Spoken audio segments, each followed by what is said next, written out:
Affluenza alle urne sempre più in calo, si è visto anche nel ballottaggio di domenica. Quali sono i motivi a suo avviso?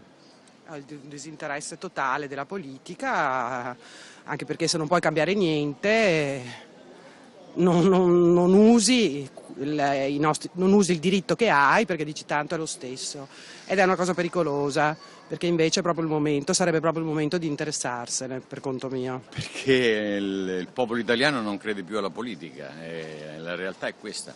Però speriamo nei 5 Stelle, speriamo che facciano qualcosa di buono. La gente è un po' stanca di tutti questi politici, delle cose che fanno, e quindi secondo me l'affluenza alle urne è anche per quello, però è brutto che uno non vada almeno a dire la sua opinione. Dovrebbero avere più fiducia nelle istituzioni, nei politici, cosa che invece adesso non c'è. Il problema c'è, che l'italiano sta soffrendo, di conseguenza secondo me avverrà ancora di più la non frequenza alle urne. Credo ci sia una disaffezione per la politica, quindi la gente non crede più a quello che dicono ormai tutti questi politici. Ma ci sono delle possibili soluzioni per invertire la tendenza?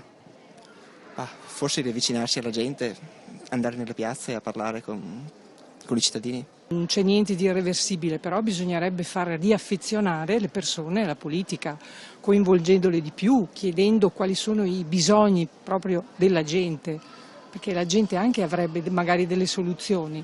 Bisognerebbe ascoltare di più la base, secondo me. E in maniera pratica, per incentivare la gente ad andare a votare, si potrebbe fare come in altri paesi quando le elezioni vengono fatte in giorni infrasettimanali?